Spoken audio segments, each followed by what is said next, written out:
Good afternoon, everyone, and thank you for joining the broadcast of Hudson Institute's panel discussion, Rebuilding America, Investing in the Future of U.S. Infrastructure. I'm David Horner, and I'll be moderating today's conversation. I'm an adjunct fellow at Hudson Institute and a partner with the law firm of Hunt and Andrews Kurth, LLP. In recent weeks, President Trump has said he wants to tackle the nation's infrastructure challenges through a $2 trillion spending package that could be funded through long-term borrowing at 0% interest. The administration has also signaled that spending on large-scale transportation projects in particular would help facilitate an economic recovery across the country. But the suggestion of tying infrastructure to a coronavirus recovery bill has received swift pushback from some lawmakers. Amid the COVID-19 crisis, infrastructure spending is being considered from multiple perspectives: as long-term investment, as economic stimulant, and as emergency relief to state and local governments. But can a properly designed infrastructure spending program accomplish all of these objectives at once? What should be the main features of any federal program of infrastructure spending? And what non-spending measures should Congress enact to ensure that investment in our infrastructure networks is successful? Joining us today to answer these and other questions are three thought leaders in the field of infrastructure development: Tyler Duvall, Jen Aument, and DJ Gribben. Tyler is the CEO of SH-130 Concession Company, the private entity that operates and maintains the southern section of Texas State Highway 130, a toll road outside of Austin. Tyler was previously a partner in the Washington, D.C. office of McKinsey & Company, where he led the firm's efforts in North America to advise owners of roads, airports, transit systems, and other infrastructure assets. Prior to joining McKinsey, Tyler served in multiple roles at the U.S. Department of Transportation, advancing to acting undersecretary for policy. This is the third highest ranking position in the department. There, he led efforts to modernize transportation infrastructure through new procurement, technology, and financing approaches. He also was responsible for developing and implementing other major policy initiatives in the areas of regulatory efficiency, congestion reduction, and accelerated capital project delivery across all modes of transportation. Jen Aument is president for North America of the global infrastructure developer Transurban and a member of the company's executive committee. Jen has led the use of public-private partnerships for infrastructure funding in North America. She has pioneered a number of innovative financing and technology strategies in the development of major transportation projects, including the advancement of more than $4 billion in transportation improvements in Virginia on the 495, 95, and 395 express lanes. Prior to joining Transurban, Jen worked for Bechtel Infrastructure to develop the Washington Metro Rail Silver Line. She has also served as a commissioner under three governors for the Virginia Port Authority, which oversees one of the largest shipping enterprises in the United States. DJ Gribben is the founder and CEO of Madras LLC and is a senior operating partner with Stone Peak Infrastructure Partners. He recently served at the White House as the first ever special assistant to the president for infrastructure. At the White House, he led the development of the administration's $1 trillion infrastructure plan. Prior to his time in the administration, DJ was confirmed by the U.S. Senate to serve as general counsel of the U.S. Department of Transportation during the administration of George W. Bush. Before that, he was the chief counsel of the Federal Highway Administration. In the private sector, DJ has served as national director for strategic consulting with the engineering company HDR and as the managing director and head of government advisory in the United States for Macquarie Capital. So, Tyler, let's start with your thoughts. Given your roles at US DOT and McKinsey, and now as the CEO of a toll road company, you've probably considered infrastructure issues from multiple angles. Broadly speaking, what key points should policymakers bear in mind when developing the next federal program for infrastructure renewal? Thanks, David. So look, I think one of the problems with the infrastructure debate generally, at least in the United States and pretty much true around the world, is that we don't really identify what problem we're trying to solve. And then secondly, we don't really identify who's best positioned to solve the problem. So in the US, if you kind of step back and say, what is infrastructure? You effectively have three categories. You've got what you call purely economic infrastructure, where the private sector owns and operates all of the core assets. That's energy, telecom, all the digital activity we keep hearing about in the US today. Those are assets owned and operated by the private sector, subject to a variety of regulations, federal, state, and local.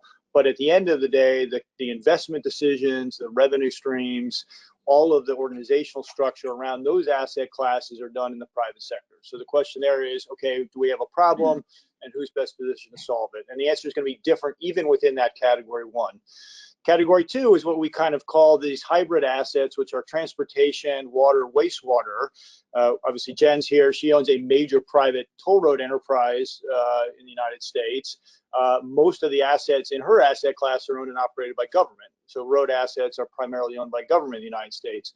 Even within that category, we obviously have hybrid relationships where you've got standalone entities that fund and finance their own activities. Across transportation, we see airports that have completely different ownership structures within the United States, very different profitability metrics, et cetera. And then within the water wastewater sector, we see an entirely different set of enterprises that own and operate those, including quasi-governmental entities, purely private entities, et cetera. And so I think one of the challenges has been within that asset class, which I think is the one that people tend to rely on when they use the term infrastructure, we don't really know what the problem is, or we don't have a unified problem statement. And then you have the third category that is getting increasing attention, particularly in the COVID environment, which is, social infrastructure, hospitals, schools, prisons, all of these assets by some definition are included within the infrastructure debate. And all of those are also owned and operated in very different structures. And so I think the challenge we've had in the US is, when people use the term infrastructure, they're not using a common set of assets and enterprises underneath that. So I think for the federal government, really defining that and then effectively saying, look, within these, we have different problems. So we don't have a capital investment problem today in the energy sector of the United States. Some would argue, many would argue, that we've actually overinvested in that. We may have a capital investment problem in the water wastewater sector. Some have said that we've got obviously major wastewater needs in the United States. Okay, so maybe funding is a challenge there. In other areas, we've overinvested. So, you could see a huge hospital build up in a variety of places in the US. Do we need more capital investment there? Probably not. Maybe we just need better efficiency in operations and technology. And so I think for the federal government, step back, define it. And then frankly, once you define what are the problem areas within these categories, the next question is, well, who's best to solve it?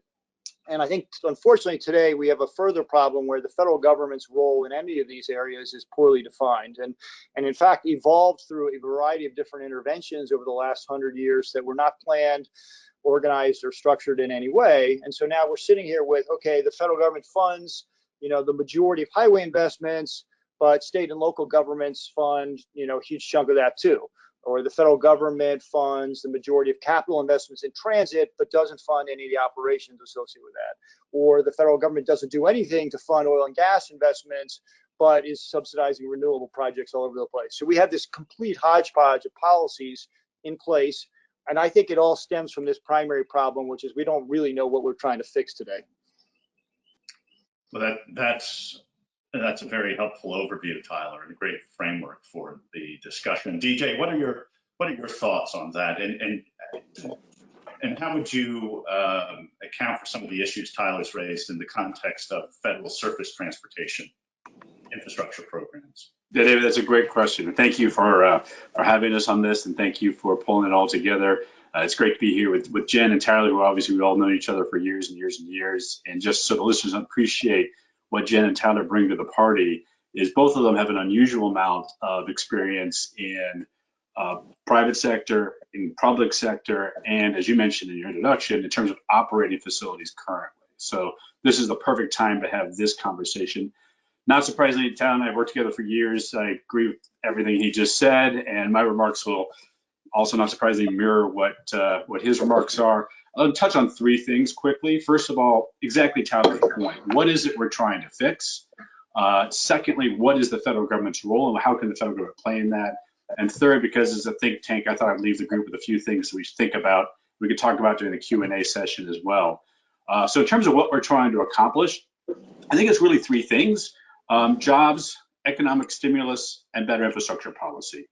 On the jobs front, as we learned from the Recovery Act and ERA, the infrastructure is not particularly well suited to quickly stimulate jobs because it takes so long to get a project through the permitting process and ready to go, as Jen has lived through multiple times. The challenge then is, how do we manage expectations? Because good news, bad news. We have a huge maintenance backlog right now. And while the Obama stimulus package got a lot of criticism for being used for guardrail repair and overlays and maintenance, that actually is not a bad short-term use of funding for if you want to stimulate job growth.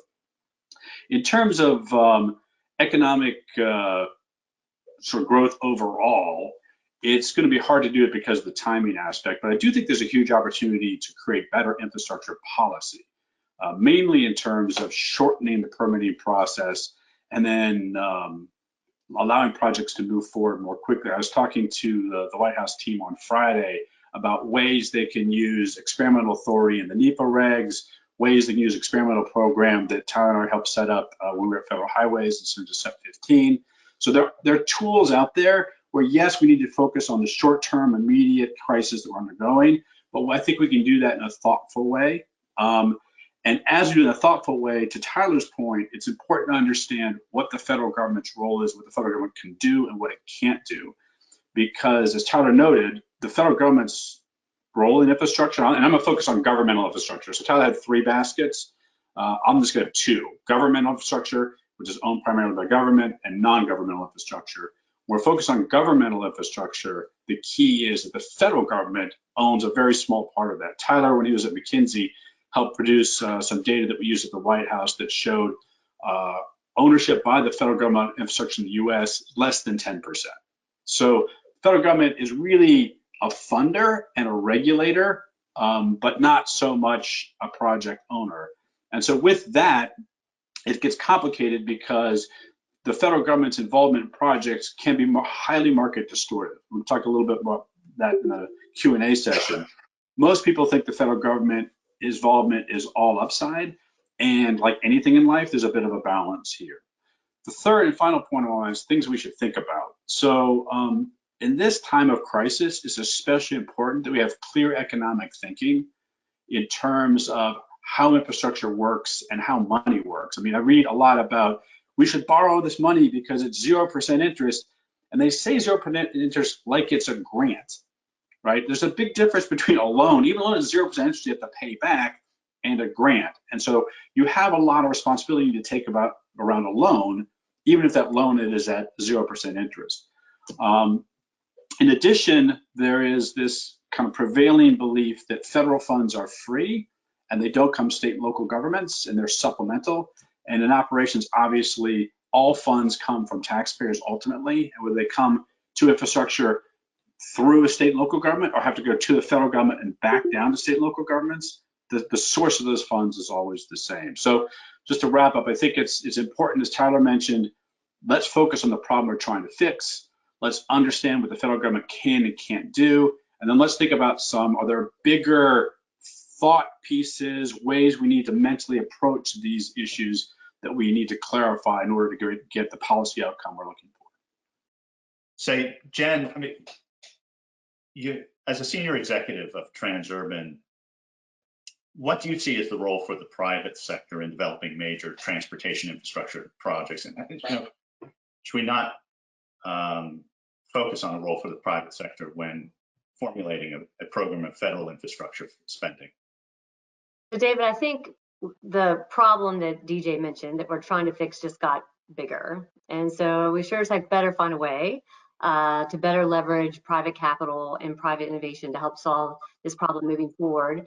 As we've looked at government spending over the last 2 months, as governments have sought to address health issues and monetary policies and fiscal policies to help address safety and the economy, we've seen obviously a sharp increase in government spending. To quantify that, we expect that that's going to reach more than 10% of global GDP in the coming months. And so it doesn't take an economist to predict that with increased spending, and then obviously you're going to see plummets in tax revenue and output during that same time, you're going to see these steep budget deficits. And for government decision makers, particularly those like US governors who often have a statutory requirement to balance their budgets, there's going to be some really tough decisions and really tough prioritization that's happening in the coming months and years. The irony of that is many of these governors and many of these government decision makers are sitting on a tremendous amount of value in their existing public infrastructure assets, real estates, toll roads, airports, ports, but they're often unaware of this value and how it can be put to work as part of the solution. We know policymakers focus on natural resources all the time. How do you make sure taxpayers benefit from forestry, from minerals?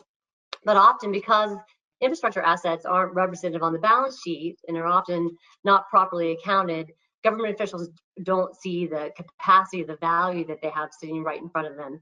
They can play a significant role in short-term recovery and obviously long-term competitiveness. Ironically, the International Monetary Fund estimates that if they were to open their eyes to these kinds of assets, the value would be far more than the value of natural resources. In fact, could be as much as twice global GDP in terms of the value that governments are sitting on. Now, governments are turning to work, Congress is returning to work today to look at, what kinds of things can policymakers do to be able to solve these problems, and we see governors turning from the healthcare crisis to the recovery crisis. As DJ mentioned before, one of the criticisms from the Recovery Act, although we can accelerate maintenance activity on the ground, you're seeing, small steps forward like guardrail projects and signage projects, and that's not going to meet the challenge that is COVID. So I hope policymakers listened last weekend to our perennial optimist, Warren Buffett, when he said this is a decades-long recovery that we're looking at. Guardrails and signage aren't going to do it. But unlocking billions of dollars of private capital of existing public toll road assets could actually move the needle and help to meet our long-term transportation needs and help support the recovery. Now, Transurban has some examples, and our colleagues overseas, and DJ and Tyler have been involved in these kinds of projects where we can see public-private partnerships and injecting private capital to help solve the problem really does work. It can quickly put private capital to work to support infrastructure development. Equally important, these kinds of public-private partnerships on traditional public assets can actually improve service, which is an important part of the equation. So that means improved safety, improved service, often lowering consumer costs.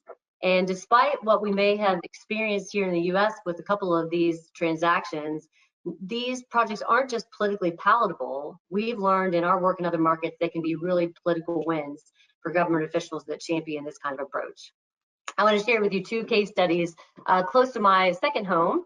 I usually spend most of my May every year in Australia, a flight I know DJ has taken many, many times, and a beautiful time to be in Sydney, as it always is. And if you go to Sydney, you'll recognize there's a tremendous amount of construction underway in Sydney. You can barely get around the city. It's because the government is moving forward with an $11 billion expansion, about a 26-mile expansion of its metro system. That project was almost entirely funded through private capital that the government was able to derive from entering partnerships through long-term leases through its existing port, which they netted more or less more than $3.8 billion, and then electricity distributor company, which netted much more than that, close to $5 billion. So Sydney has put that money to work to be able to rebuild their transit infrastructure. And of course, we're seeing all kinds of commercial development come out of that, but you're also seeing Sydney and New South Wales celebrate the lowest unemployment rates pre-COVID for a number of years, and continued budget surpluses of more than $1 billion a year, year after year, because of the approach that they've taken of leveraging private capital to really fuel the construction of major transformational projects in the city of Sydney. Now, our partners a little bit to the north in sunny Queensland have had a very similar experience with this model. Back in 2014, Transurban acquired a $7 billion public toll road network in the urban area of Brisbane. And once again, Queensland put that money to work to be able to build infrastructure. But again, an equally important part of the equation, we look at solving this transportation challenge, is we're able to deliver significant improvements to the customer experience on these roadways. So that means a 50% reduction in incidents. It means a 40% faster to get incidents cleared off the roadways. And most important for customers, we were able to put technology solutions in place and business practices in place that are focused on the consumer, and our customers are saving $80 million a year on fees for enforcement they would have paid under the existing government ownership. And so this is an example of how, yes, you can get that infusion of private capital to help fix this challenge, but also provide a better experience for customers as well. Now, how does this work here in the North? Can we bring this experience back into the US and put to work here? Transurban estimates in the toll road sector, and with DJ and Tyler on this video, they will all agree with their experience that that's where all the glamorous activities happen in the toll road sector of the asset class. But if you take the toll road sector here in the US, if you take the top 10 largest public toll roads, we believe through taking this public-private partnership approach, you could generate about $300 billion of value, about $180 billion of which would be available to be able to support the construction of greenfield transportation projects. Now, as policymakers are looking at how do you make this work, what the federal government did in Australia that was a real benefit is they put a match program or incentive program in place to be able to encourage states to give this a try. Because it can be intimidating, it's new in some markets. How do you make sure this will work and that politically it will be a win? It will solve both the private sector's commercial objectives and policy objectives. And so they put a match in place that the federal government agreed to match up to 10% of the transaction value to be able to bring additional federal funding to the state. And that worked well and brought about, in the case of New South Wales, $1.7 billion of funding. That could work in the US. It's not mission critical for these transactions, but could be helpful in stimulating interest in this kind of approach. Our federal government can also expand the use that has been proven, and everyone here on this panel has used private activity bonds by lifting the existing cap or making other means available to be able to maintain the tax-exempt status on existing public toll road assets, which really is going to maximize that value for taxpayers. And finally, to DJ's point earlier, the best thing the federal government can do in a transaction like this, in a partnership like this, is to stay out of the way. So we've just commenced tolling on the 395 Express Lanes project, a construction project that was delivered after more than 13 years of development, environmental, and permitting. A transaction like what we talked about in Queensland, from initiation of the process to actual financial close and money in the bank that could be starting to put to work to drive the economy, you can do a transaction like that in about a 9-month period of time. So making sure we incentivize states to look at this kind of option, that we structure these partnerships correctly so that we're focused not just on the big check, not just the financial outcomes, but the customer outcomes, and then ensuring the feds stay out of the way, let states do their thing, put these assets out to form these partnerships and be able to put billions of dollars to work to be able to help address the fix that DJ and Tyler have both addressed. But to follow up, Jen, on that point, do you envision the federal government playing the role of lender to any of these projects to lighten the load for the localities that procure them? Is that?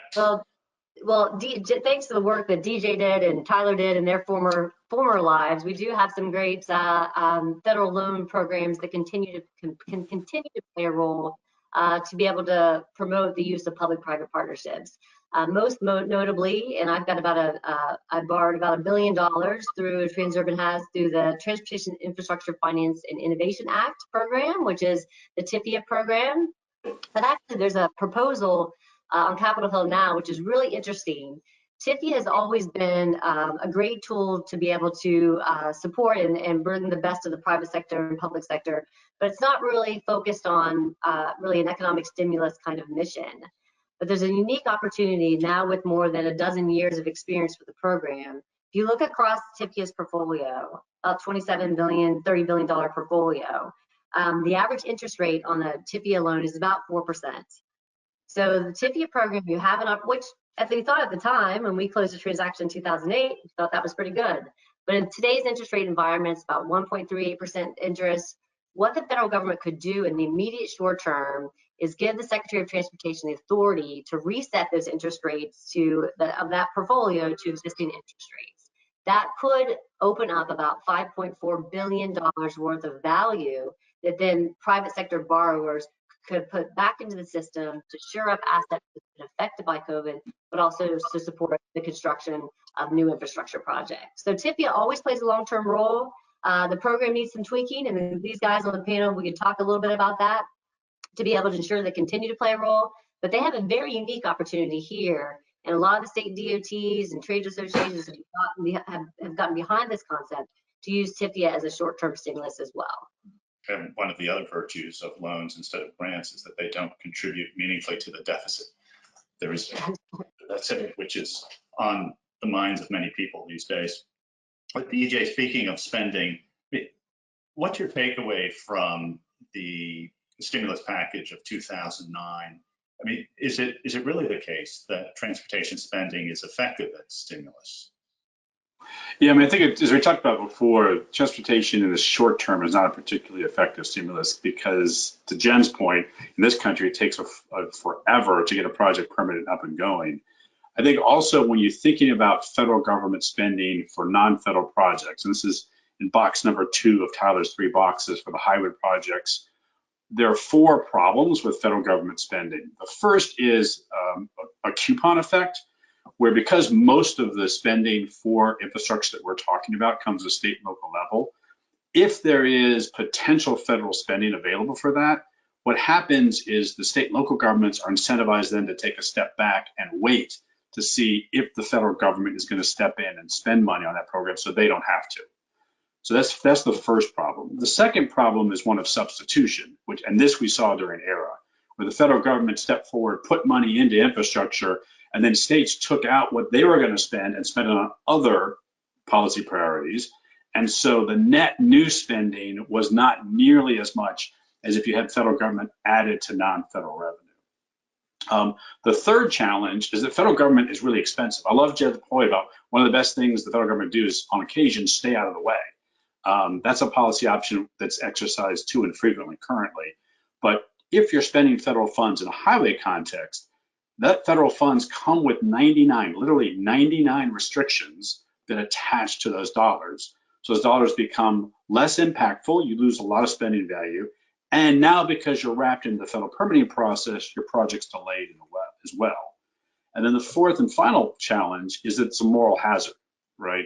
If the federal government steps in and provides funding in circumstances where states have mismanaged their assets and helps fill that gap, you create a moral hazard going forward in the future. Should we as a state spend money on this or should we delay money on it? When Tyler and I were at DOT, someone told me the story about park roads, which if you have a park road in a national park, the maintenance of that facility is responsibility of the Department of Interior. But if it degrades to the point we have to reconstruct it, then the Department of Transportation will pay for that. Not saying that Interior has acted on those incentives, but that's a perverse incentive to put in place to say, if you let this degrade all the way to the point where it's unusable, someone else will pay for a new one.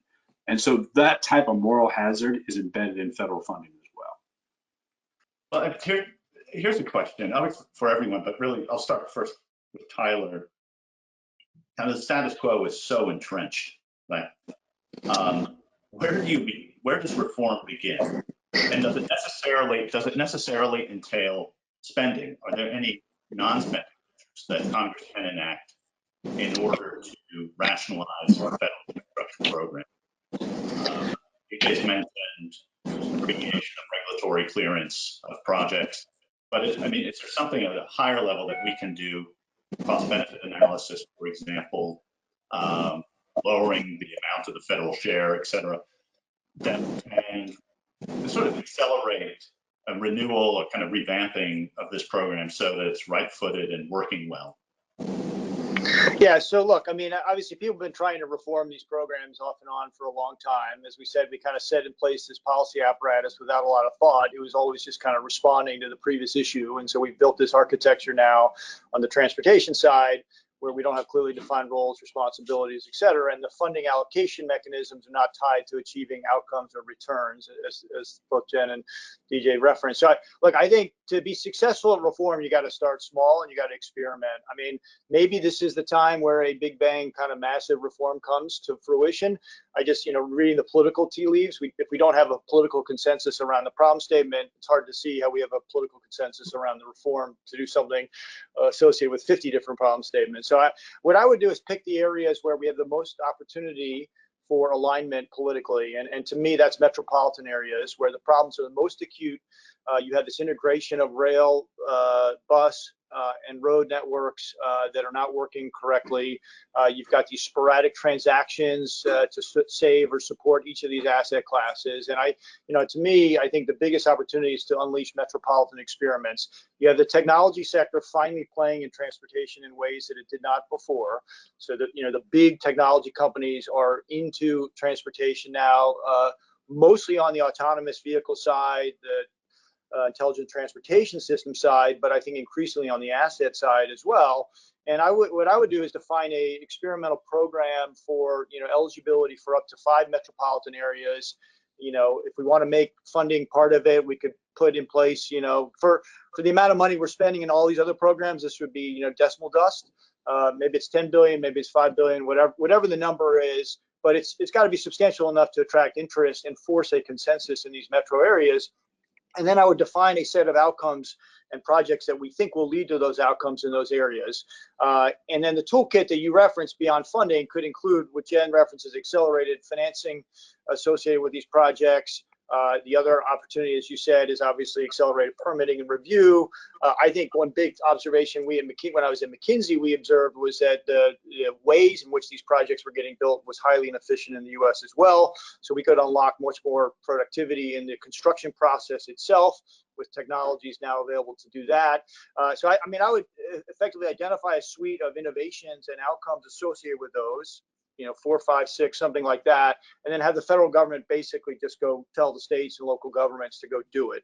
I think that, if you look at the problems, it's congestion, it's funding, it's obviously environmental performance, it's safety. The truth is, there is a common set of solutions that actually solve multiple of those problems. So the more efficient the roadway network performs, the better transit systems perform, the more safe they are, the more revenue streams they generate. I mean, there is a cycle here around a common idea, which is basically technology, and pricing that's rational, and that will actually solve 4 or 5 of your core big problems.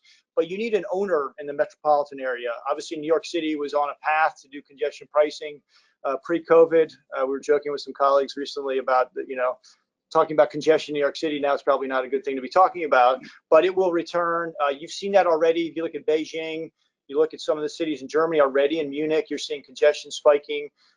Stockholm, which has done this kind of light closure that everyone's talked about, we studied that. That's basically, you're seeing afternoon peaks in Stockholm that are equivalent to what they saw before, but definitely some different spreads of traffic.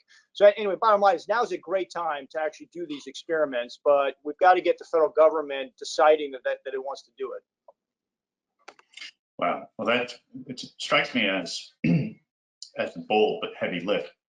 Incrementalism may be the way to proceed, but and how the policymakers have already proceeded to date. For example, in the context of the federal highway program and the special experimental program number 15 that DJ mentioned.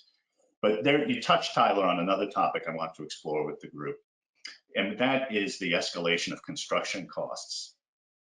There isn't a lot of transparency into the cost of construction of large-scale infrastructure projects. I mean, in addition to spending and regulatory relief, is there not a way in which we could also reduce the cost of delivery of these projects?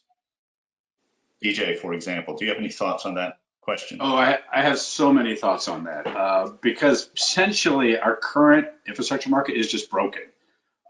We did a bunch of research where we looked at every state's capital program in terms of highways.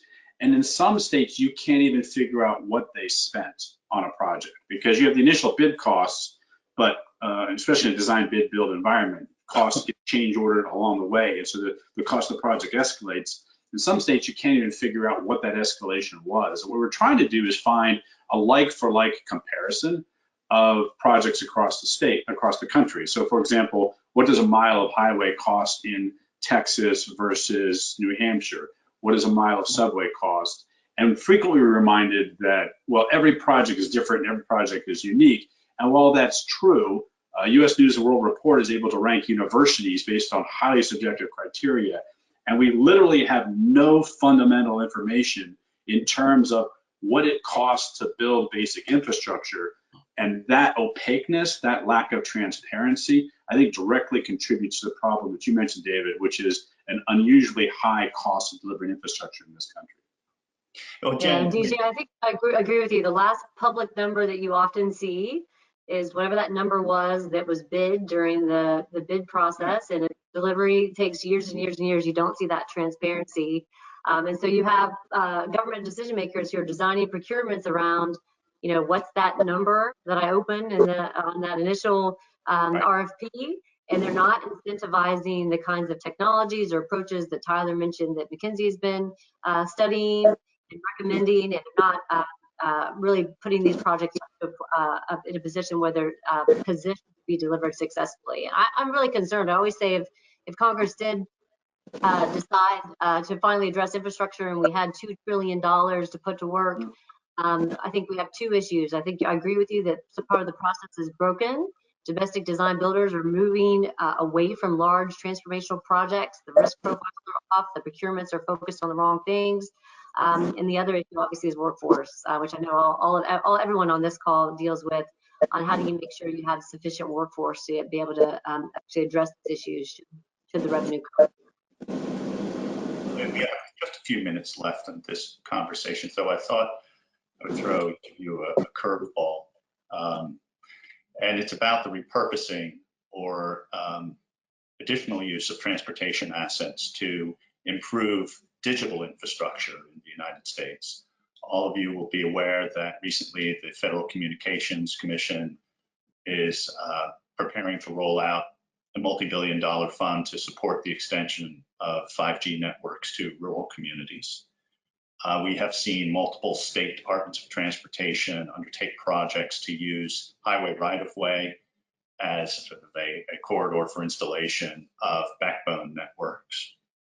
And we're seeing that occur not only for commercial reasons, but for reasons of kind of a long-term nature, which is to enable owners of highway assets and transit assets to account for innovations in mobility in the context of highways, for example, autonomous vehicles or vehicle-to-vehicle communication.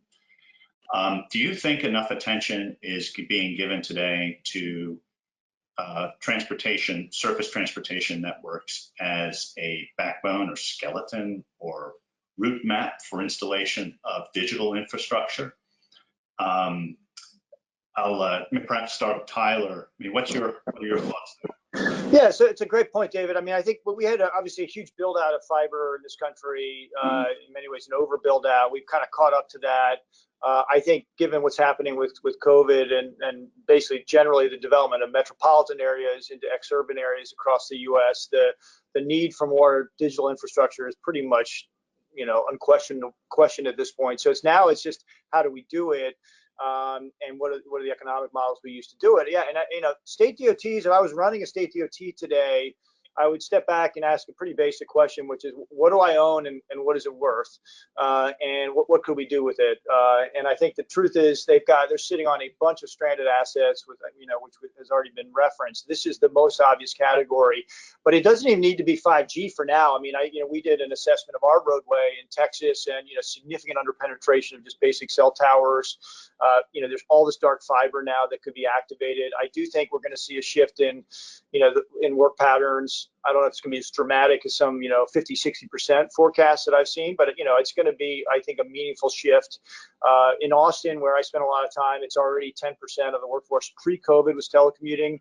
Maybe that triples, which implies you've got an entire base of people that's going to need much, much better infrastructure. So, yeah, I mean, it's a classic win-win. You've got the marketplace ready to go. I don't know why the politics would be negative on it. I mean, maybe somebody could come up with some reason why it wouldn't work. I think it's just more institutionally, these entities, the state DOTs, have not really had a revenue function or a development function, which they could create in a matter of months, frankly, and get going on it. Is my bet. So. Jen, do you have any thoughts on that topic? Yeah, Dave, when you talk about sort of surface transportation being the foundation of that future that Tyler talks about, there is dark fiber and ITS and all these technologies, but I think one of the things that policymakers are overlooking is the role that concrete, asphalt, and steel are going to play in that foundation. So we've kind of turned to Google autonomous vehicles, the technology showcases of what the future of transportation is going to look like. In almost every single case, whether it's autonomous vehicles, whether it's mobility as a service, the trends that we're seeing all lead to one thing, and that is an increase, a sharp increase in vehicle miles traveled. So if you assume FHWA is 1% increase in VMT between now and 2040, give or take, add 10 or even 15% on top of that with the entrance of autonomous vehicles. So we have to make sure when we look at the federal reauthorization and we look at these policies, we do things like Tyler suggested that will open up innovative programs and look at some of these solutions, but we also need to take care of our basic road network to ensure that it can play a role in supporting, in terms of maintaining and modernizing that network, so it can play a role in supporting what's going to be the future of transportation. And so many policymakers have said to me, well, don't worry about roads anymore, we've got technology. But where there's autonomous vehicles are going to drive on our major interstate highways, I promise you that.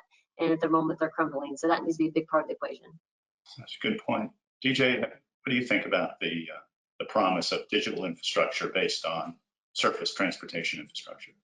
I think the promise obviously is strong because the need is so great. One of the things we realize in this crisis is having adequate connection, adequate broadband connection is absolutely integral to our economy be able to function. I think not just through this crisis, but as we come out of this crisis as well. I'd like to tie together two things that Jen said and Tyler said. On the Jen front, I think she mentioned earlier on that we are in this crisis. We need to be innovative. We need to be creative. We need to think outside of the box. And I think as horrific as this crisis is, one of the benefits that's likely to come out of it is going to force us into a new way of thinking.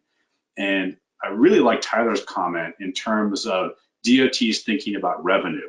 I've worked with a lot of DOTs over the years, and I can't think of any DOT that has, a revenue report as part of its regular operations, because traditionally that's not what they did. I mean, they got revenue in terms of non-government revenue, right? Because that's not really what they did. And maybe DOTs need to think differently about opportunities that are created by technology as a way not only to utilize technology to serve the communities better, but also being able to take benefit of the commercial aspect of that technology to provide revenue for their core functions.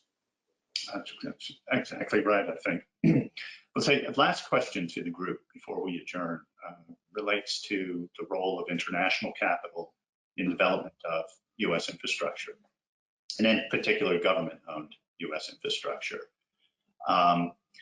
We have seen that over the last few years that the development of infrastructure in the United States as well as abroad has become a theater of geopolitical rivalry between state actors, or among state actors, and among their proxies in the form of companies that invest in infrastructure globally. We've also seen the rise of China's Belt and Road program and the organization within the United States to meet the challenge of Belt and Road, for example, through the International Finance Development Corporation being reconstituted or refounded and the like. I mean, to what extent do you see opportunities for collaboration between friendly governments to develop their respective infrastructure networks going forward?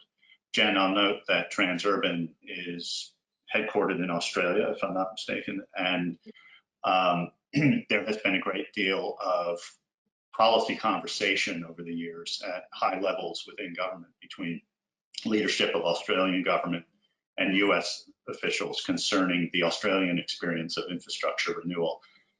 Can you just, am I reading into things, or is there sort of in the background a geopolitical tailwind that is bringing together capital from all points of the globe to the United States and elsewhere? So I think I wouldn't describe it as the new trend. I think if you look at the better part of the last 20 years, you've seen international leaders that have come from countries like Australia and Spain, the UK, and others, who have played real leadership roles in being able to advance public-private partnerships in the U.S. And I think that as a very ethnocentric American, I think there are things like the TIFIA program and others that we've brought to the table that have been critical to the advancement of P3s here and will be critical in the future. But I really would have to give governors particularly a lot of credit who are actually seeking, wherever they come from, the world's best when looking at putting these kinds of partnerships together. We're working on a procurement right now with Governor Hogan, and one of the specific criteria is they want to go way beyond their region to look globally at who are the best to bring that expertise and that capital. And right now, there's probably, DJ's alma mater, Macquarie, would estimate about $200 billion of dry powder out there ready to get to work. And we should encourage and the people that are accustomed to putting projects together that meet commercial and policy outcomes to be able to do that. And increasingly, we're seeing policymakers look way beyond borders and being able to share best practices to be able to move those projects forward. Well, DJ, since you were responsible for deploying some of that dry powder while at Macquarie, what are your thoughts? Do you see the friendly governments of the world supporting the formation of cross investment in their respective infrastructure networks, in particular by means of public-private partnerships? David, I think that is an excellent question, and I'll agree with Jen. I think to a large degree that has been occurring, and while you see occasional resistance to non-U.S. investors in the U.S., that has not, sort of caused any transactions to fall over just because there's non-U.S. investment. I think as a bigger policy matter, there is a question as to whether or not this crisis is going to encourage globalism or discourage globalism. I think there are concerns being raised, we read the paper today, about access to personal protection, access to key technology. What should we have in our country versus what we're outsourced from other nations? And so I think that is going to trickle into infrastructure potentially. That though is, I think, a little different than the question you asked about the geopolitical impact of creating entities that lend to projects as part of a country's ability, primarily China, to project power overseas. My guess would be, I'm not an expert in this area, that gets tamped down a little bit as nations look inward and try to ensure that they're adequately responding to the current crisis. Something interesting, Tyler, I'd like to hear your thoughts on this, whether the United States market is giving itself enough credit these days. So looking at so many approaches used around the world to deliver new infrastructure or to realize value from existing infrastructure, have we ourselves actually become a fountainhead of best practice?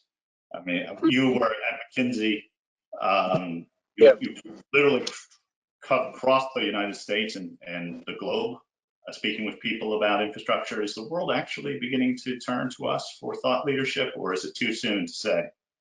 Yeah, well, I think on infrastructure, no, nobody's turning to us for thought leadership. Except for TIFIA.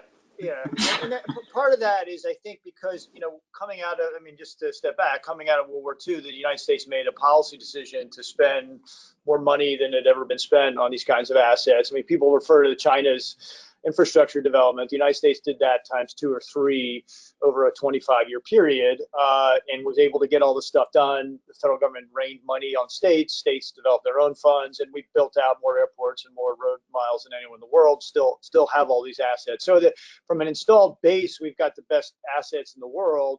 The performance of those assets is where our problem is. And I think if we can really pivot, and actually when you look at Australia, the UK, and Canada, which are, call it our Western democratic partners, they effectively did not have that blowout period after World War II, and through that scarcity problem, it innovated, right? So they came up with models. Jenna is obviously running one of the companies that was one of the beneficiaries of that model, but others obviously did the same. And I think for the US now, it's like the question is, we've got all of these assets, how do we make them perform better?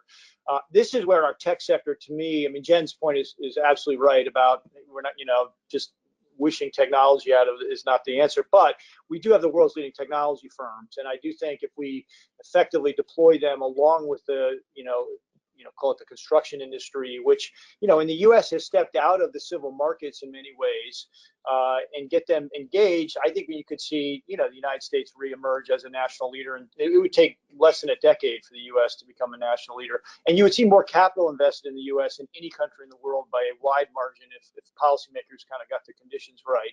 But yeah, look, one idea for an international alliance is, call it, Metropolitan Transportation Efficiency Group. You could take, you look at the major cities around the world, you look at Sydney, you look at London, Toronto, and these cities, and you could imagine a very common playbook with capital, technology, construction efficiency, et cetera, solving, a suite of problems.